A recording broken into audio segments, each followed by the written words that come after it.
네, 여러분 반갑습니다.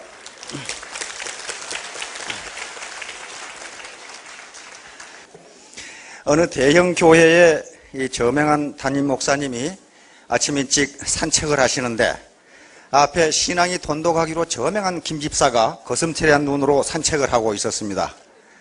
그래서 이 점잖으신 목사님이 하하하 김 집사님 안녕하십니까 하고 인사를 했는데 이 김 집사가 알아듣지를 못해요. 그래서 다시 더 큰 소리로 김 집사님 안녕하십니까 그랬더니 이 김 집사가 깜짝 놀래가지고 아이고 목사님 제가 졸려서 목사님을 알아뵙지 못했습니다.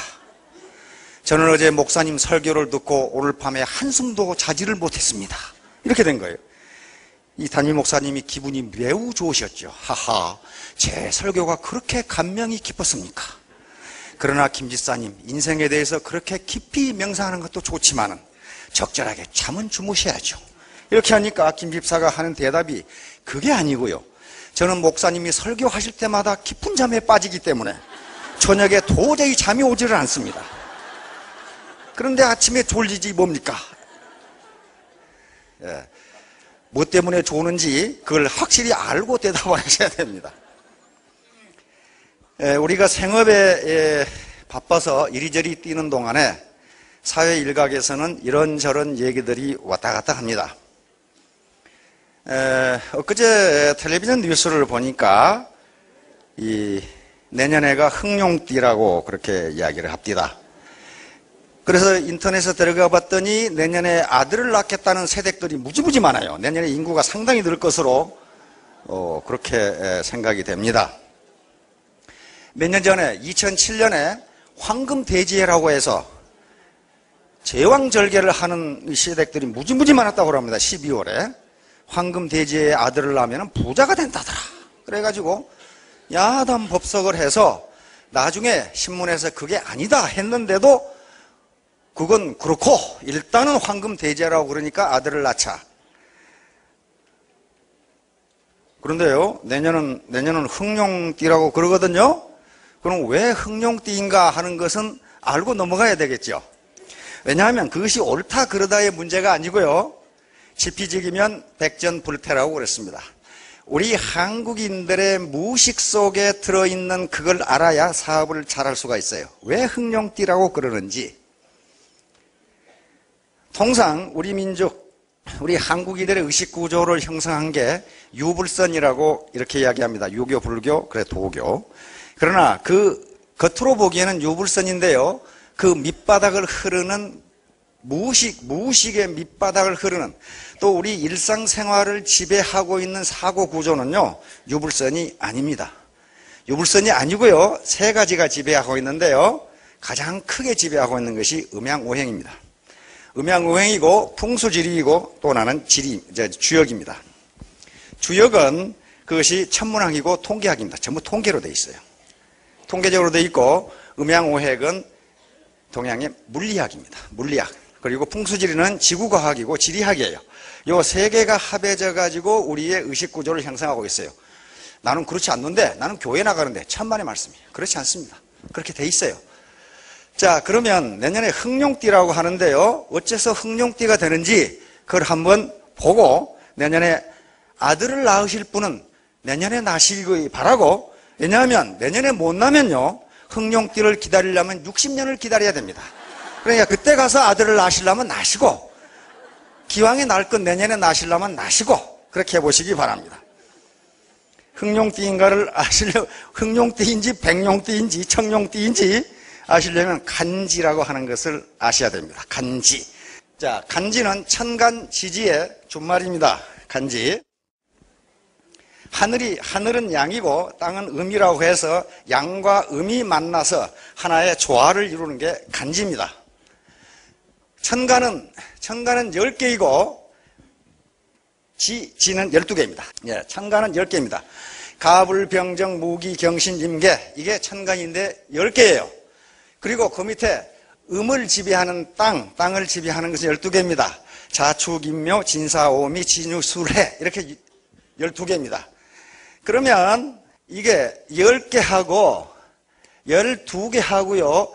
이게 하나씩 결합해 가지고 다시 돌아갑니다. 예를 들면 이렇게 갑과 자가 결합해서 갑자 이렇게 되거든요. 을축. 그래서 갑자, 을축, 병인정묘, 무진기사, 경호신미, 임신계유, 갑술, 을의 병자, 정축 이렇게 나가는 거란 말이에요. 이게. 그래가지고 이게 10개와 12개가 계속 하나씩 물리면서 돌아가기 때문에 요것에 10과 12의 최소 공배수가 60이에요. 5고 6이죠. 2, 50, 60이 되죠. 최소 공배수는 곱해주면 되니까요. 60이에요. 따라서 딱 60년 후에 다시 자기의 간지가 돌아와요. 그러니까 갑자생이면 61살에 갑자가 또 돌아와요. 이것을 환갑이라고 그럽니다. 갑이 다시 돌아왔다는 말이죠. 또는 회갑이라고 이렇게 부릅니다. 자기 갑이 돌아왔다 그 말이에요. 그러니까 금년에는요, 금전에는 여기 임하고, 여기 임 있죠? 임하고 진하고 결합해가지고 임진년이 되는 겁니다. 임진년이. 내년에는 그 뭐가 되겠어요? 계사년이 됩니다. 뱀띠 계사년이 되고, 그 다음에는 갑오년이 됩니다. 갑오경장이 나온 갑오경장.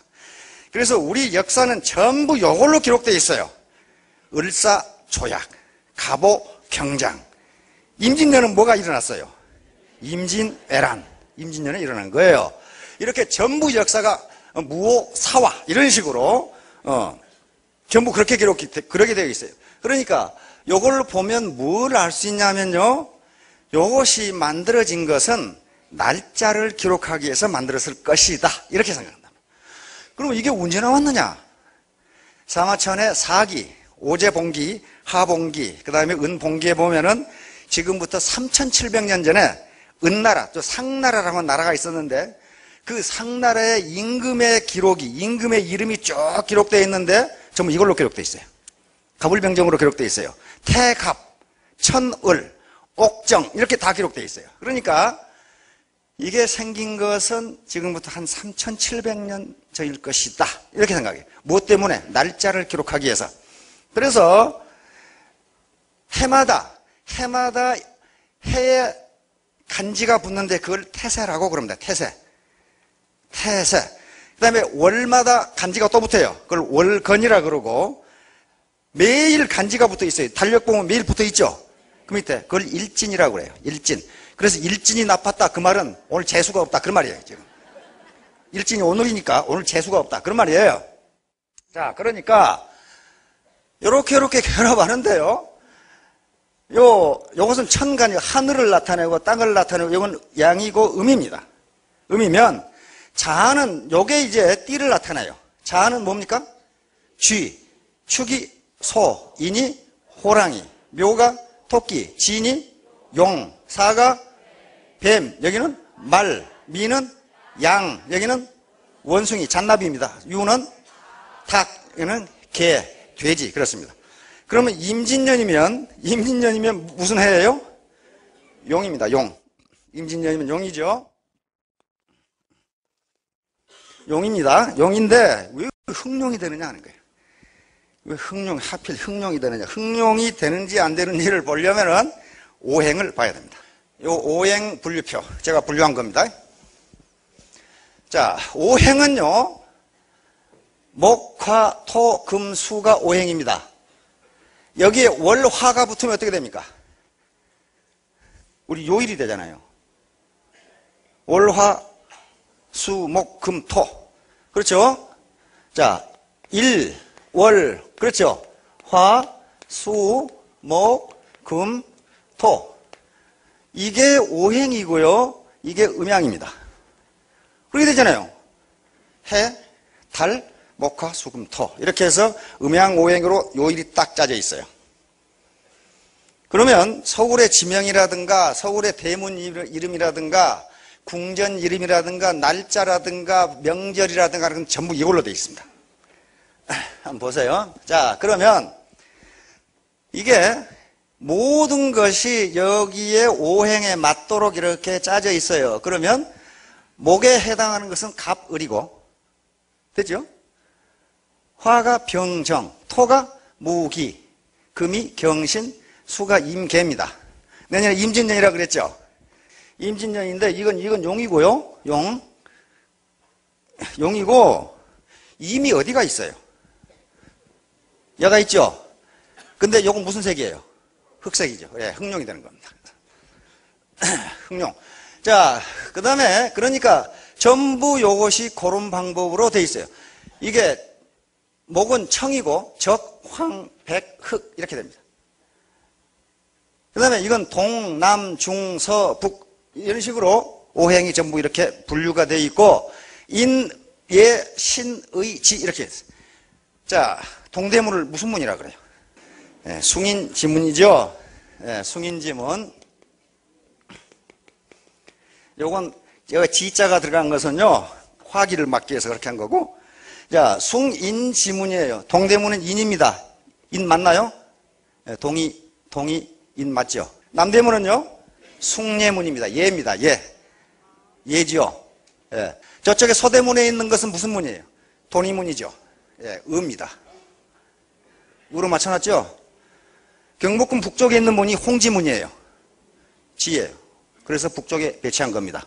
중앙에 있는 것은 보신각입니다. 그래서 중앙에 신이 있기 때문에 그걸 보신각이라고 그랬어요. 보신각이라고 이렇게 붙인 겁니다. 이런 식으로 전부 배치가 되어 있습니다. 그 다음에 마찬가지 청룡, 뭐 우청룡, 좌백호 그러죠. 예, 고구려나 백제나 조선의 무덤을 파면 청룡, 백작, 백호, 주작, 현무가 배치되어 있잖아요. 어떻게 배치하냐면요 여기에 따라 배치합니다. 청룡은 어느 쪽에? 동쪽에 배치합니다. 예, 주작은 남쪽에 배치하고요. 백호는 서쪽에, 현무는 북쪽에 배치합니다. 우리 군에서 만든 미사일 이름이 현무거든요. 어디를 향해서 가는지 알겠죠? 예. 그렇게 만들어진 거예요. 현무. 그 다음에 여기 보세요. 오장은 간, 심장, 비장, 허파, 신장 이렇게 돼 있죠? 그 다음에 쓸개, 근육, 눈. 자, 눈을 봅시다.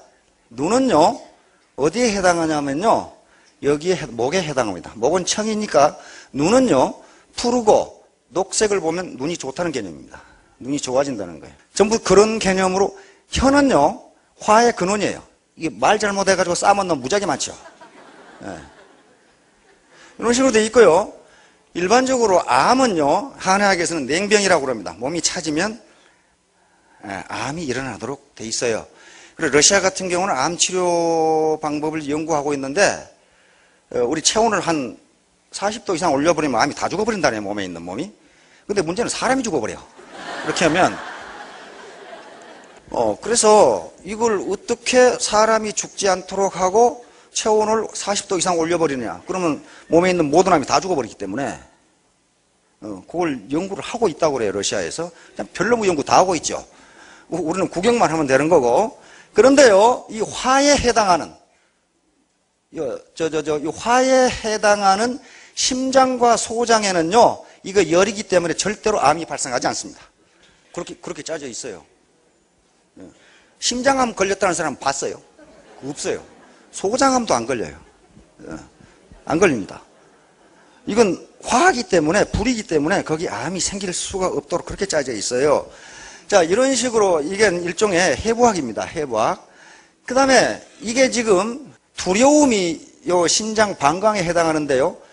놀래고 두려우면요, 오줌을 질끔질끔 싸요. 그렇잖아요. 이런 식으로 전부 이 해부학적으로 연결되어 있습니다. 그 다음에 요게 근육이고 간 이렇게 쓸개 이렇게 연결되는데요. 이렇게 연결되는데 분노하면 이런 것들이 안 좋다고 그럽니다. 간이 나가거나 뭐가 나가거나. 그런데 일반적으로 한의학에서는요, 당뇨를 간 기운이 나쁘기 때문에 걸리는 병으로 칩니다. 우리 아들이 한의사거든요. 근데 간은 뭐하고 관계가 되느냐면요, 운동 부족하고 관계가 되는데 근육과 관계가 됩니다. 근육. 그래서 근육이 시원찮으면 간이 나빠지고 간이 나쁘면 당뇨에 걸리는 걸로 그렇게 돼 있어요. 그래서요, 당뇨에 걸린 분들은 운동을 죽으라고 하면 당이 조절되는 걸로 돼 있습니다. 왜냐하면 근육이 강화되기 때문에 간 기능이 강화되고 당뇨가 적은데 이렇게 돼 있어요. 따라서 당뇨는 운동을 해야 반드시 낫도록 그렇게 돼 있어요. 심장병 있는 사람들 아스피린 많이 먹죠. 아스피린 맛이 씁니까? 답니까? 씁니다. 쓴 것은 무조건 심장에 좋아요. 예, 쓴맛은 심장으로 통하게 되어 있습니다. 아스피린이 쓰기 때문에 그렇습니다. 이건 버드나무에서 뽑은 건데요. 예, 이런 식으로 되어 있어요. 자, 하여간에 이런 식으로 해가지고 3, 5, 7, 9 홀수로 나가는 것으로 모든 것이 우리 생활을 지배하고 있어요. 홀수로 나가는 거. 여러 사람이 이렇게 군데군데 걸어가면 뭐라고 그래요? 3, 3, 5 걸어간다 그러지 2, 6, 6 걸어간다든가 그런 소리 안 합니다. 3, 3, 5.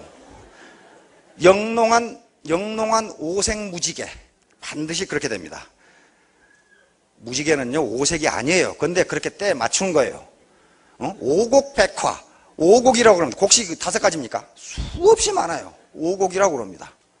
오복이라고 그래요. 복이 5개만 있겠어요? 그런데 거기에 전부 때려 맞추는 거예요. 3도 마찬가지고 7도 마찬가지예요. 최진사댁 셋째 딸 그러지 둘째 딸 그런 말은 없어요. 그렇잖아요. 7공주라고 그러지 6공주 뭐 그런 건 없다고요. 심지어 만화 영화도 독수리 5형제지 독수리 6형제 그런 것이 없어요.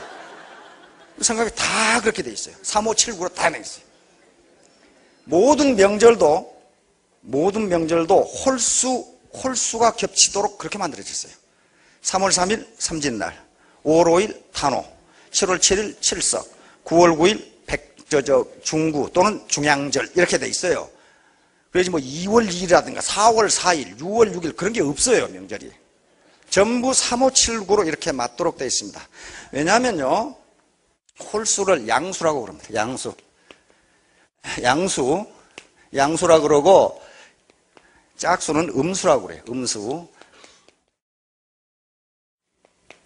근데 왜 홀수를 짝수라고 그러고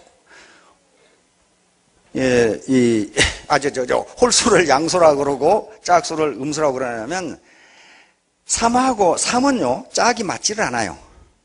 2, 1 이렇게 되잖아요. 짝이 맞지를 하면 항상 불안정하고 다이나믹합니다. 뭔가 짝을 맞추려고 하는 움직여요. 짝이 맞으면 안정적이 돼요. 4처럼 2 나눠주면 딱 안정되잖아요. 그래서 홀수는 남성을 상징하고 다이나믹하기 때문에 양수라고 그럽니다. 짝수는 움직이질 않고 발전이 없죠. 스태틱이에요. 정적이에요. 그래서 그것을 음수라고 그래요. 음수. 그래서 모든 건 양수로 이렇게 맞춰져 있어요. 그럼 불교도 마찬가지, 유교도 마찬가지예요. 절에 가면요, 부처님 모셔놨는데 3존불 모시거나 5분 모셔놓지 4분이거나 그런 게 없어요. 전부 그렇게 돼 있어요. 전부 3, 5, 7, 9로 돼 있어요.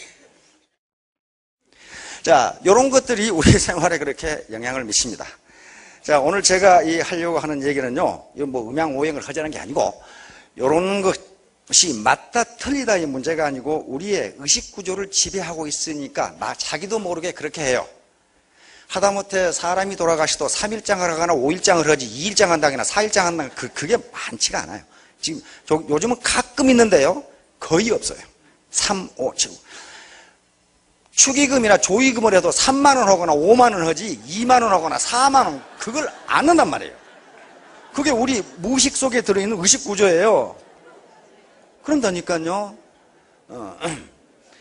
그래서 그걸 알면 지피지기를 하면은 우리 한국인들이 어떤 무의식 속에 살고 있구나 하는 걸 알고 있습니다.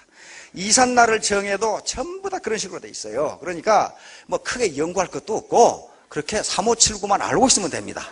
3579만 알고 있으면 돼요. 게임 이론을 지금 게임을 가지고 몇 달째 했습니다. 몇 달째 했는데 처음에 이 게임 이론은 우리가 살아가는 인간이 살아가는 또 우리가 사업을 하는 과정에서 상대가 있으면 전략적 의사결정을 하게 되고 거기서 어떤 의사결정을 하는 게 자기에게 최적인가를 밝혀내는 게 게임 이론입니다. 여기에서 벌써 노벨상이 8개가 나왔기 때문에 노벨 경제학상이 8개가 나왔기 때문에 앞으로도 계속 나올 겁니다. 왜냐하면 의사결정을 어떻게 하는 게 최적이냐 하는 것은 가장 큰 문제거든요. 그래서 계속적으로 여기에서 노벨상이 나오고 있습니다. 그만큼 중요한 분야예요. 그런데 게임을 시작할 때 맨 처음에 문제가 발생하는 것이 죄수의 딜레마 게임입니다. 죄수의 딜레마 게임. 자, 죄수의 딜레마 게임은요, 자기에게 최적으로 선택했는데 사회적으로 보니까 최적이 아니더라. 그런 말이에요. 최적이 아니더라. 나에게 가장 좋다고 해서 내가 의사결정을 했는데 나중에 보니까 그게 최적이 아니고 가장 최악의 것을 선택했더라. 그게 죄수의 딜레마 게임이에요. 나만 좋자고 하는 행동이 사회적으로 보니까 좋지 않더라. 그렇게 아시면 됩니다. 두 번째 제가 했던 게임은요, 사슴사냥 게임이었습니다. 루소의 인간 불평등 기원론, 그리고 사회교양론 속에 들어있는 얘기인데, 몇 사람이 사슴을 쫓는데 그 몇 사람이 사슴을 동시에 쫓아야 사슴을 잡을 수가 있어. 근데 사슴을 쫓아서 한참 가는데 어떤 사람 앞에 토끼가 나타났어. 그래서 거기에 갈등이 생기는 거야. 토끼는 금방 잡을 수 있는데 사슴은 잡을지 못 잡을지 몰라. 그러니까 그놈이 애따 모르겠다. 다른 놈이 어떻든 난 토끼 잡으러 가자 하고 그놈이 토끼를 잡으러 가는 바람에 그 구멍으로 사슴이 도망가 버렸어. 그러니까 토끼를 쫓은 놈은 더는 토끼를 잡아서 먹을 수 있었지만 나머지는 굶어 죽었다. 그런 말이에요. 그러니까 같이 협조해서 사슴을 잡았으면 모두 다 배불리 먹을 수 있는 것을 남이야 배고파 죽건 말건 나는 토끼만 잡아먹으면 그만이다 하고 토끼를 쫓는 바람에 얻는 소득이라고는 조그만 토끼 하나 얻고 사슴은 도망가 버리고 없다. 이것이 이제 루소가 쓴 이야기입니다. 다시 말하면 사회적으로 자기 이익만 쫓다 보면은 결국은 자기도 손해본다 하는 게 게임 이론에서 사슴사냥 게임입니다. 스태그 헌트 게임이에요.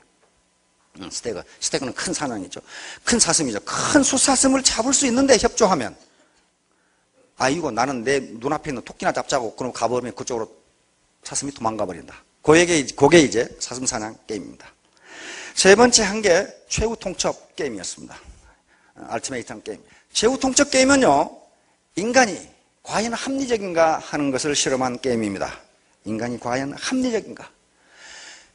지금까지 경제학이나 그 다음에 정부 정책이나 신자유주의 정책은, 경제정책은 인간이 합리적이라는 가정하에 경제정책을 했는데, 이렇게 지금 부작용이 많이 나타나고 을가를 점령하라, 의대를 때려 부시자고 태모하고 난리 법석 일어난 게 과연 인간은 합리적인가? 그런데 인간을 합리적이 아니라고 하는 가정입니다. 다시 말하면 인간은 합리적이라 그 말은 자기 경제적 이익을 극대화하기 위해서 남을 희생하는 존재가 아니다. 그런 거예요. 이 두 분은 말이 전혀 모르는 사이라고 합시다. 두 분 알고 계세요? 그 모르죠. 전혀 모르신데. 전혀 모르신데. 나도 몰라. 그렇게 가정을 해요. 그런데 제가 이분에게 공짜로 10만 원을 줬어. 둘이 나눠가지죠. 최후 통첩 게임이라는 것은 이분이 돈을 받은 10만 원을 받은 양반이 이분에게 최후 통첩을 하는 거예요. 몇 대 몇으로 가를 것인가는 이분 엿장사 마음이에요. 마음입니다. 그러니까 9대 1로 나눌 수 있고, 내가 9만 원 갖고 만 원 줄 수도 있고, 그렇죠? 내가 9만 9천 원 갖고 1,000원 줄 수도 있고, 그렇죠? 그런데 이분은 어떤 권리를 가지고 있냐면 거부권을 가지고 있어요. 안 받아. 그런데 그 제한을 바꿀 수가 없어. 최후 통첩이니까. 안 받으면 더 줄게. 그게 안 된다 그 말이에요. 안 돼요. 그런데 이분이 나 그거 안 받아. 너 혼자 잘 먹고 잘 살아. 그렇게 되면 이 10만 원을 나한테 반납해야 돼요. 못 가죠. 그때 이분이 몇 대 몇으로 가를 것이냐 하는 문제야. 그런데 인간을 합리적인 조그마한 경제적 이익에도 민감하게 반응하는 존재라고 가정하면 이분이 9만 9천 원을 갖고 이분이 1,000원을 준다 해도 이분은 1,000원을 받는 게 이익입니다. 공짜거든요. 그렇죠? 공짜거든. 공짜면 양재물도 큰 거 먹는다는데 하여간에 이익이에요. 그런데 전 세계를, 이게 맨 처음에 독일에 시작됐는데 독일 사람들을 해보니까 그게 아니야. 미국에서 해봤더니 적어도 30% 이상 주지 않으면 이 사람은 거절한다는 거예요. 그리고 거의 대부분이 공짜로 생긴 돈이고 자기 마음대로인데도 불구하고 40% 이상 준다는 겁니다. 준다는 거예요. 자, 이렇게 해서 쑥 전 세계를, 심지어는 아프리카의 미개인, 그리고 아마존의 종족까지 해봤더니 거의 대부분 자기가 다 갖겠다는 인간은 지구상에 없더라 그 말이에요. 다시 말하면, 그런데 요 거부권을 가진 사람은 적어도 30% 이상 주지 않으면 거부하더라. 그런 말이에요. 거부하더라. 공짜로 3만 원이 생기는데도 너 혼자 잘 먹고 잘 살아라. 이렇게 되더라. 그 말이에요. 다시 말하면 인간은 돈보다도 공정성이라고 하는 문제에 대해서 크게 관심을 가지고 공정하지 않다고 생각했을 때는 판을 깨버린다. 그 말이에요. 판을 엎어버린다. 그 말이에요. 엎어버려. 어떤 놈은 무 먹고 어떤 놈은 인삼 먹고 이걸 못 찾는다. 그런 말이에요. 인삼을 먹으려면 같이 먹고 무를 먹으려면 그걸 같이 먹어야지. 우리나라만 그런 게 아니고 무려 수천 번의 게임을 시작한 전 인류를 대상으로 문화권에 종교, 어린이 다 했는데 다 그렇더라. 그런 말이에요. 이것이 최후 통첩 게임입니다. 이 사람이 거부권이 없어. 주는 대로 받아야 돼. 주는 대로. 그리고 안 받으면 네가 다 가져. 그 말이야. 나한테 반납할 것도 없어. 어때요? 기분 째지죠? 이걸 독재자 게임이라고 부릅니다. 독재자 게임. 네 마음대로 해라. 네 마음대로. 내가 너에게 10만 원을 줄 테니 둘이 나눠 갔대. 10원을 주려면 주고 1000원을 주려면 주고 네 마음대로 해라. 그 말이야. 그 대신 이쪽이 거부하면 그거까지 다 가져라. 그러니까 어때요? 이 사람 입장에서는 이 사람이 거절할수록 좋아. 그렇죠? 거절할수록 좋아. 다 갔거든. 그리고 나한테 반납할 필요도 없어. 공짜로 10만 원이 생겨. 이 게임을 했어요. 그런데도 상대방에게 40% 이상 주겠다고 하는 것이 대부분이었어요. 다시 말하면 아무리 공짜로 생긴 돈이지만은 공정성이라고 하는 문제를 인간은 항상 생각한다는 거예요. 항상 생각한다. 그래서 아무리 그 사람이 독재자라고 하더라도 공정하지 않다고 생각하면 항거한다는 거예요. 이게 최후 통첩 게임이었어요. 따라서 여러분 사업하실 때 스폰서라고 밑에 독재자처럼 행동해도 오늘 하려고 하는 치킨 게임처럼 되면 안 됩니다. 자, 치킨 게임. 치킨 게임은요, 1950년대 미국에서 젊은 청년들간에 유행하던 게임입니다. 마치 러시안 룰렛 게임처럼 두 놈이 저녁에 이런 고속도로에서 특히 다리에서 자기 자동차를 타고 앞으로 달려요. 이놈도 앞으로 달립니다. 달려가지고 충돌하기 일보 직전에 먼저 피한 놈이 지는 거예요. 먼저 핸들을 돌린 놈이 지는 거예요. 먼저 핸들을 돌린 놈을 뭐라고 부르냐면 치킨이라고 불러요. 치킨이라는 말을 찾아보면 겁쟁이 그 말입니다. 카우어드. 겁쟁이 게임이에요. 겁쟁이. 핸들을 안 돌린 놈은 어떻게 하겠어요? 요놈이 돌렸다면 요놈은 일종 질주하죠. 질주하는 놈, 요놈을 히어로라고 영웅. 요 게임이에요. 요 게임이에요. 달리다가 먼저 피한 놈이 지는 거예요. 요게 영화로 나온 게 이유 없는 반항이라는 영화입니다. 나이 드신 분들 보셨죠? 이유 없는 반항. 그 배우가 누구 나옵니까? 좋아하는 배우 제임스 딘 나오죠?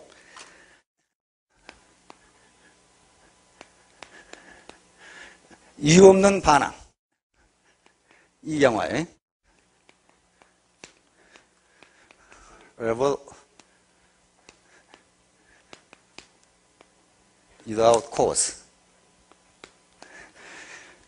여기서는 제임스 딘이 부모들도 인정을 안 해주고 사회도 인정을 안 해주고 학교에서도 선생님한테 계속 찐발맞고 그러니까 길거리에 돌아다니다가 술 먹다가 경찰에 끌려갔어요. 경찰에 끌려갔는데 거기서 아주 눈이 번쩍 뜨이는 아가씨를 만나게 됩니다. 똑같은 처지로 술 먹고 끌려온 아가씨. 나탈리 옷.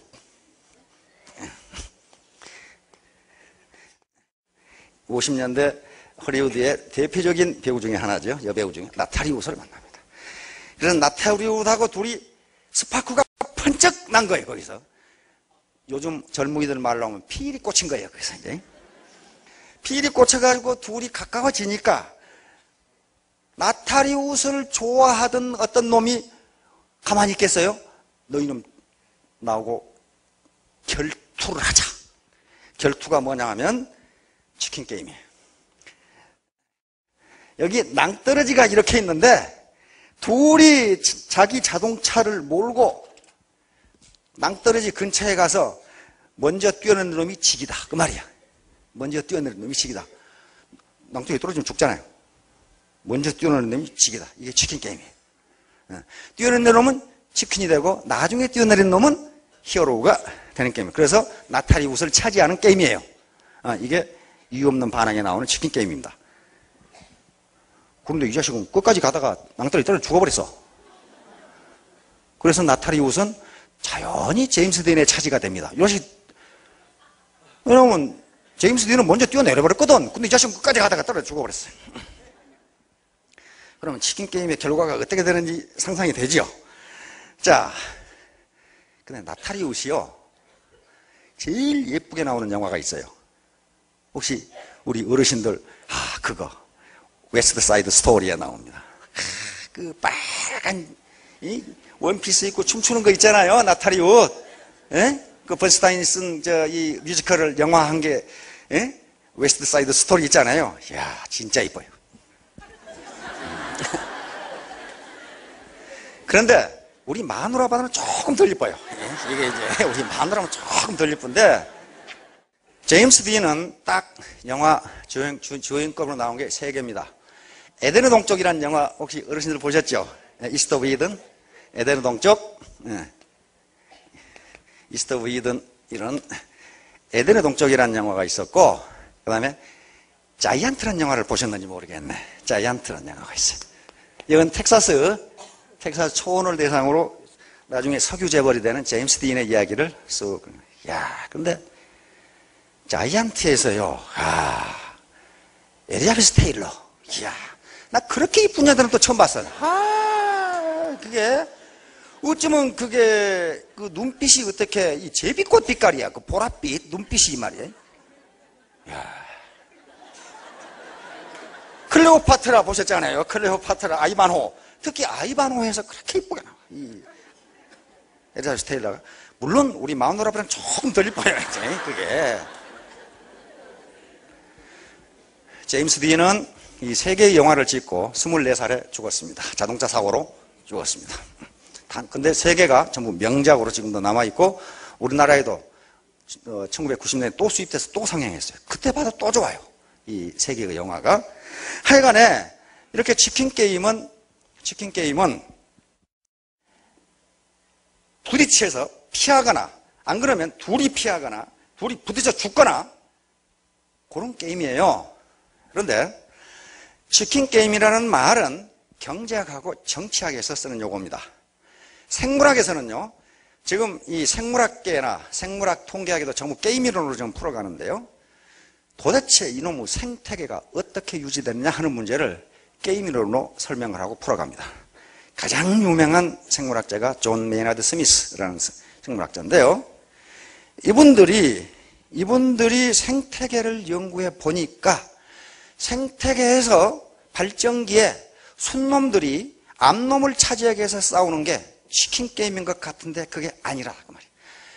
치킨 게임은 게임이에요. 게임인데 그것을 이 사람들은 치킨 게임이라고 붙이지 않고 매 비둘기 게임으로 붙였습니다. 자, 두 경쟁자 A, B가 치킨 게임을 벌였습니다. 자동차로 둘이 달려오는 거예요. 그러면 여기에는 경우 수가 4개가 가능합니다. 하나는 경쟁자 A와 경쟁자 B가 둘이 서로 회피하는 경우, 둘이 핸들을 틀어서 피해버리는 경우. 그러면 회피가 됩니다. 그러면 둘이 무승부가 돼요. 그렇죠? 무승부가 됩니다. 그 다음에 경쟁자 A는 회피를 하는데 경쟁자 B는 톨질을 했어요. 그러면 경쟁자 A가 패배를 합니다. 그렇죠? 경쟁자 A는 치킨이 되고 경쟁자 B는 히어로가 됩니다. 그렇죠? 반대로 경쟁자 A가 돌진을 하고 경쟁자 B가 회피를 하면 A가 승리를 하고 B는 패배를 합니다. 두 놈 다 양보하지 않으면 어떻게 됩니까? 둘 다 죽습니다. 이게 치킨 게임이에요. 자, 그러면 이것을 이제 숫자로, 매트릭스로, 보수 행렬로 해서 다시 표현해 보기로 하겠습니다. 자, 경쟁자 A와 A가 서로 회피하면은 잃는 것도 없고 얻는 것도 없으니까 보수는 제로입니다. 아무것도 없어요. 얻는 거. 그냥 무승부로 끝나는 거예요. 경쟁자 A가 회피를 하고 경쟁자 B가 돌진을 하면요, 경쟁자 A는 져가지고 겁쟁이 치킨이라는 불명예를 안아요. 그러나 얻는 건, 잃는 것도 별로 없고, 이 사람은 영웅이라는 구호를 얻지만 얻는 것도 그렇게 없어요. 이렇게 끝나요.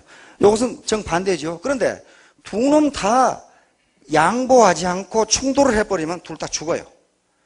그래서 잃는 게 많아요. 잃는 게 많습니다.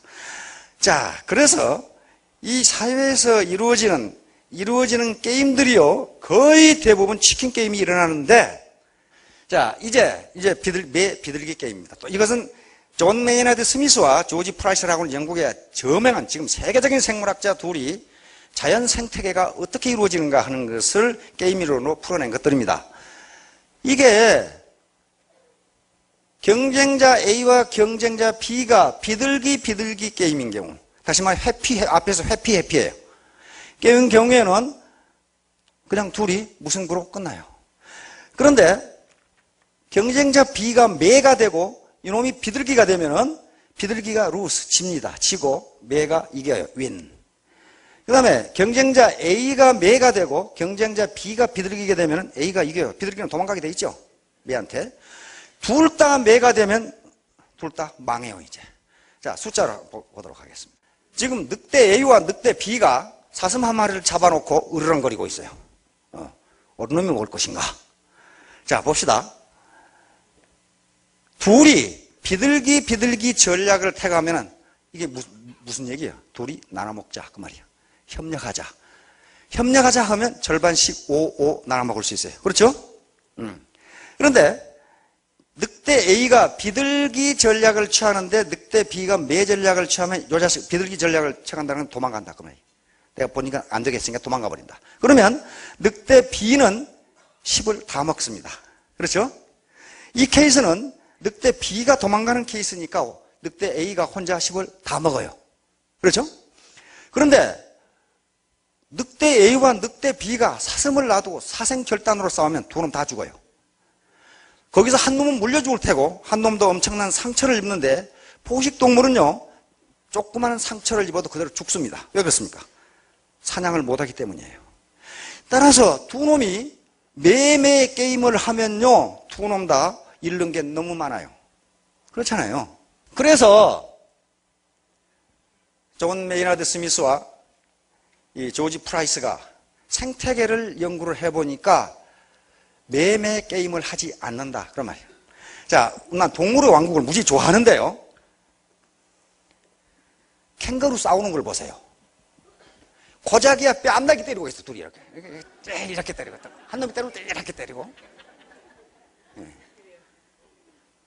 사생결단으로 안 싸워요. 그 다음에 뭘 하고 싸우느냐? 앞놈 차지하려고 그래요. 그러니까 그 싸움에서 이겨서 앞놈을 차지하면 자기 유전자를 많이 퍼뜨릴 수 있음에도 불구하고 사생결단으로 싸우지 않는단 말이에요. 고작이야 뺨나게 때리는 거. 그 다음에 하마 싸우는 걸 보세요. 그 우람한 이빨로 물어 뜯으면 될 건데 입만 벌리고 소리 입만 맞추고 있어요. 이렇게 있잖아요. 안 싸워요. 안 싸웁니다. 이게 이상하다 이거야. 그 다음에 독사, 뱀들이 싸우는 거 보면은 그 독립발로 상대 대가리를 물어버리면 될 텐데 입은 전혀 쓰지 않고 레슬링 하듯이 다리가 없지. 그건 또 이게 몸뚱아리만 쳐 감고 둘이 이러고 있지 절대로 이빨을 쓰지 않는다, 그 말이야. 다시 말하면 매매 게임을 하지 않는다는 거예요. 하지 않는다. 사슴도 마찬가지예요. 사슴도 그 날카로운 뿔로 받아버리면 되는데 괜히 대가리만 서로 박아갖고 밀고 하기 있다 이 말이에요. 이게 웬일이냐 그 말이에요. 이게 웬일이냐. 절대로 뿔 자체가 상대방을 공격하도록 되어 있지도 않을 뿐더러 그렇게 되어 있는 뿔을 가지고 있는 놈도 공격하지 않는다, 그런 말이에요. 공격하지 않는다. 그래서 존 메이나드 스미스와 프라이스가 컴퓨터 시뮬레이션 모델을 만들어서 각각의 순놈들이 어떤 전략을 택했을 때에 가장 좋은 성과를 얻느냐, 즉 자기에게 가장 좋으냐, 생태계에게 가장 좋으냐 하는 것을 계산해 냈더니 반복적 재수 게임에서 나왔던 티포텟 전략이 정확하게 맞더라는 거예요. 다시 말하면 이것을 보복 전략이라고 했습니다. Iterator Strategy, 보복 전략. 다시 말하면 순놈과 순놈이 붙어 싸우는데 암놈을 차지하기 위해서 절대로 결정적인 무기를 쓰지 않는다. 그 말이에요. 신사적으로 힘으로 한다. 그 말이에요. 힘으로. 그런데 상대방이 결정적 무기를 썼을 때는 그 당한 놈도 즉각 결정적 무기를 쓴다는 거예요. 그러니까 먼저 배반하지 않되 배반하면 즉각 보복한다는 거예요. 그리고 그렇게 하고 나서 상대방이 깨갱하고 결정적 무기를 쓰지 않으면 그놈도 다시 또 뺨다귀 때리고 돌아간다는 거예요. 이렇게. 그렇게 하는 것이 가장 이익이더라. 지금 그런 얘기입니다. 지금. 그러니까 자연 생태계 자체가 너 죽고 나 살자가 아니고 같이 살자 이렇게 돼 있다 그 말이야. 절대로 결정적 무기를 사용하지 않는다. 여러분 저 아프리카 보면 사자가 먹이를 먹고 있는데 하이에나 몇 놈이 달려왔어요. 어떻게 합니까? 하이에나하고 사자하고는 그 힘의 면에서는 비교가 되지를 않습니다. 그런데 사자가 하면 어떻게 돼요? 하이에나들이 도망가죠. 그러다가 또 떼거리가 또 오죠. 그런데 결국 누가 도망가요? 사자가 도망갑니다. 사자가 그 하이에나 몇 마리 못 물어 주기 위해서 그렇게 되는 게 아니에요.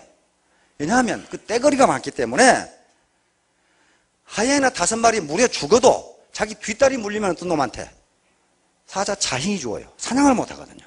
그러니까 거기서 사생결단으로 싸우지 않는다는 거예요. 에라 알았어 너가 먹으라 하고 나는 다른 놈 잡으면 되지. 하이에나 그놈들은요 동작이 느려가지고 잡지를 못해요. 나 잡아놓은 거 뺏어 먹기는 잘해. 그런 놈들이 완전히 그걸 보고 하이에나 이코노미라고 그래. 하이에나 경제, 하이에나 자본주의. 자기는 아무것도 안 하면서 남이 하는 거 싫게 하면 죽으라고 뺏어 먹는 놈이 있어요. 응? 하이에나 자본주의. 자, 그러면 이제 이런 이 치킨 게임이라든가 이런 것들이 일상 경제에서 그대로 일어나는데 둘 다 망합니다. 자, 가장 많이 쓰는 게요 냉전 시대에 미소 군비 경쟁을 듭니다. 너무 군사비에 두 사람이 두 양 강대국이 매매 게임을 했어요. 절대로 항복하지 않았어. 그렇죠? 우리가 졌다. 그렇게 하지 않았습니다. 끝까지 가보자. 끝까지.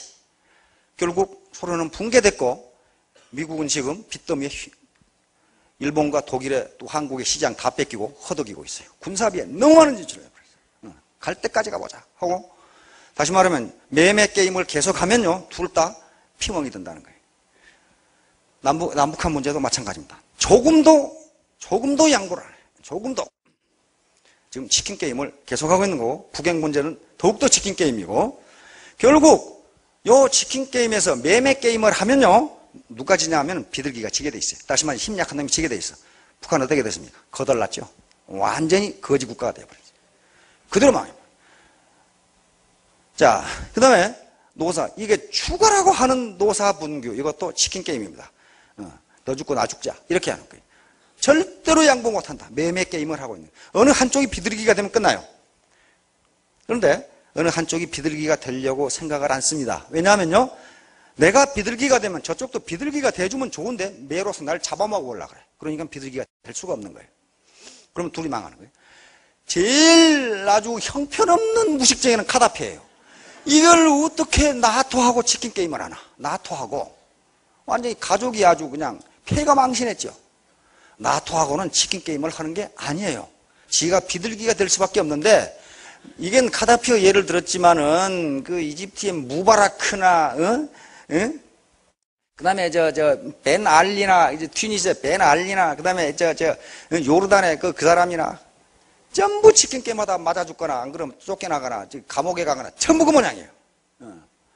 치킨 게임을 자기가 매라고 생각했는데 알고 보니까 매가 아니더라 그런 말이에요. 예.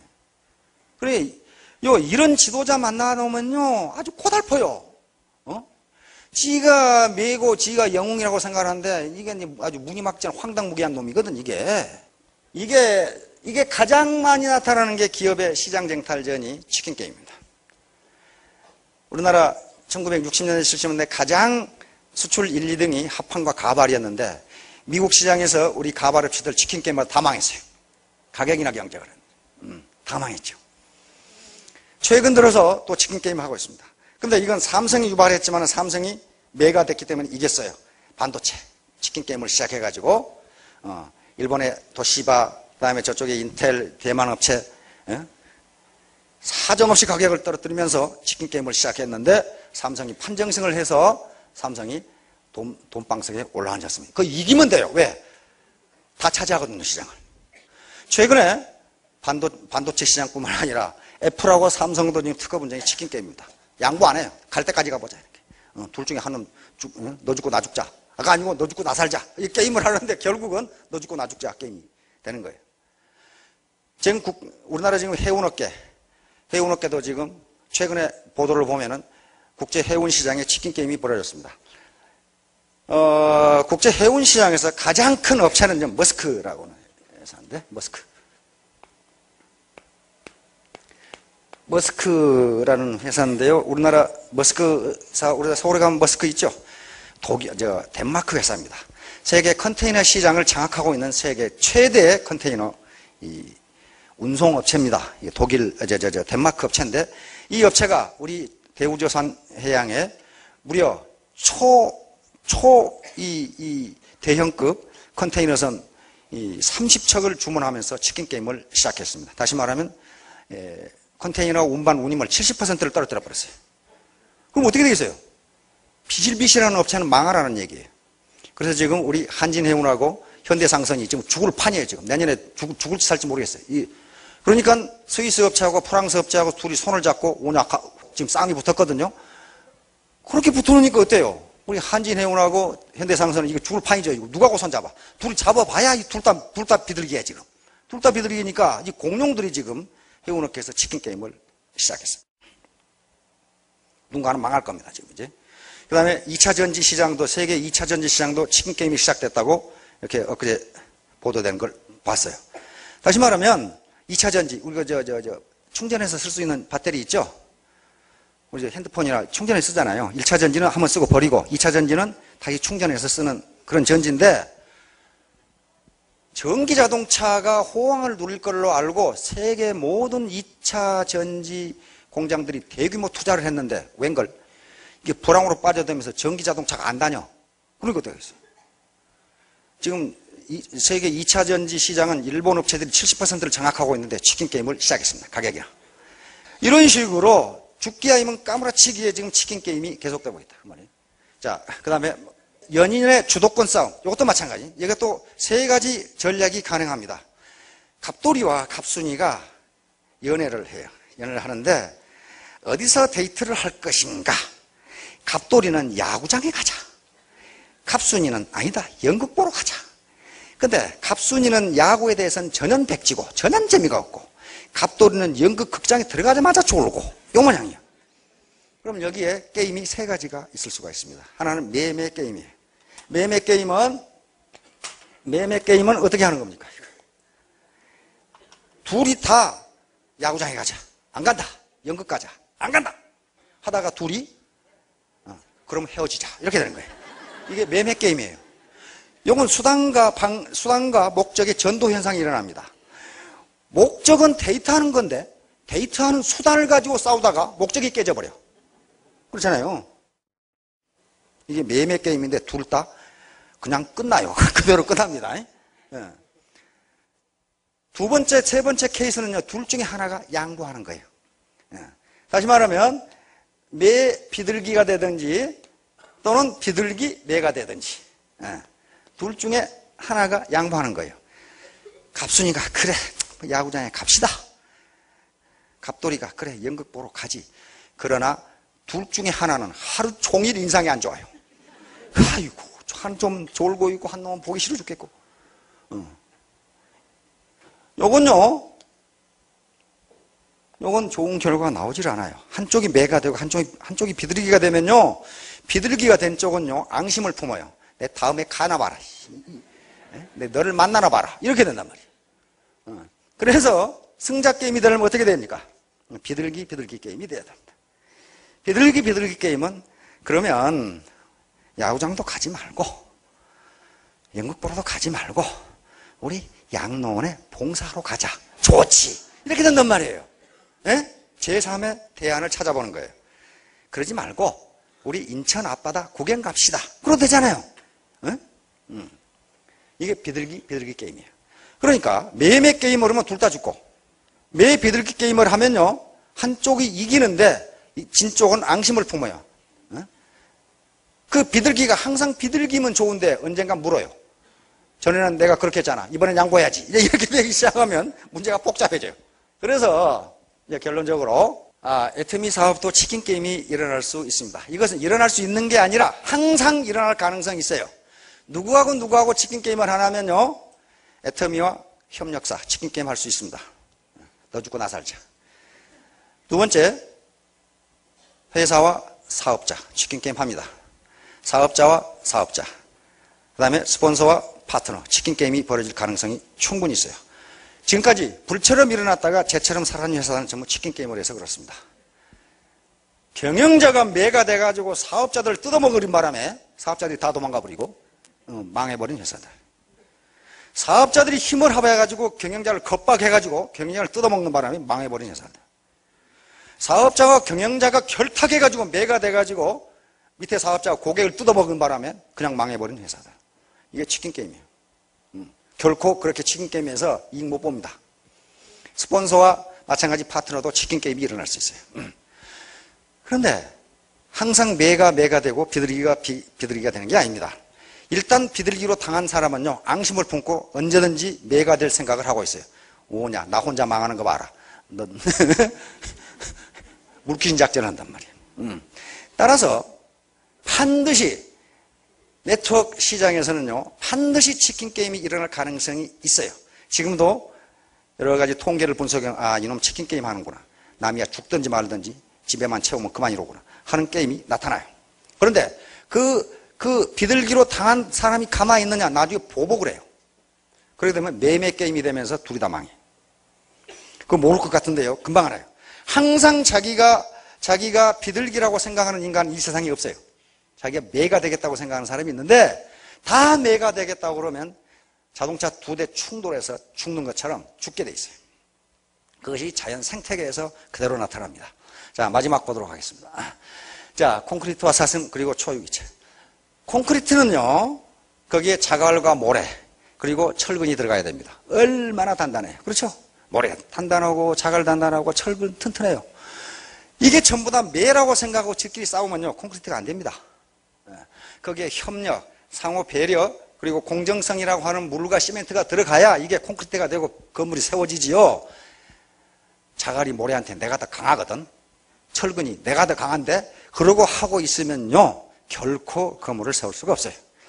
그래서 토끼만 쫓다 보면 이게 이제 치킨 게임이 토끼만 쫓는 건데요, 토끼만 쫓다가는 사슴을 놓칠 수가 있습니다. 이게 지금 애터미라는 회사 이 시스템, 이 조직이 사실은 황금알을 낳는 거인데, 황금알을 자연 원리, 자연 법칙에 따라서 매일 하나씩 이렇게 갖겠다고 생각해야지 이놈의 자식 배를 갈라가지고 내가 다 가져가야 되겠다. 이렇게 되는 거 이게 죽어버린다 이 말이. 이게 치킨 게임이란 말이에요. 예. 그래서 초유기체, 다시 말하면 여러의 개체, 유기적 개체가 모여서 하나의 유기적 개체처럼 되지 않으면요 네트워크 사업에서 성공할 수 없습니다. 네트워크 사업에서 아까쯤에 공개할 수 없는 소득을 올렸다는 둥? 그냥 혼자서 그렇게 한 게 아니에요. 이게 초유기체를 형성하고 있기 때문에 가능한 거란 말이에요. 그러면 그냥 하면 가능하냐? 그렇지 않아요. 다 가능하게 돼 있어요. 그런데 그냥만 이 치킨 게임을 하면요 자기도 망해요. 누구든지 밑에 스폰서가 됐건 파트너가 됐건 회사가 됐건 사업자 집단이 됐건 치킨 게임을 시작하면요 당하는 쪽도 뭐가 됩니까? 매가 됩니다. 매가 돼요. 쥐가 막다른 골목에 물리면 고양이를 물어요. 그렇죠? 고양이를 묵니다. 절대로 안 당해요. 그냥 안 당합니다. 그렇기 때문에 남이 모를 것 같은데, 내가 치킨 게임을 전개하면 파트너나 사업자나 회사가 모를 것 같은데 알고 있어요. 이놈 치킨 게임 시작했네. 이거 자기가 매라고 생각하는데 더 강한 매를 보내야 되겠네. 왜냐하면 그래야만 자연 생태계처럼 같이 살아요. 순놈들이 사생결단을 하고 싸워버리면요 둘 다 죽어버려요. 둘 다 죽어요. 하여간 네트워크 사업은 치킨 게임을 하지 않고 비둘기 게임을 하면요 앞에 나왔던 리더들처럼 적어도 3년 또는 4년 만에 여기 앞에 서서 스피치를 할 수 있을 정도의 성공을 할 수 있을 겁니다. 우리 모두 협력해서 모두 부자 됩시다. 감사합니다.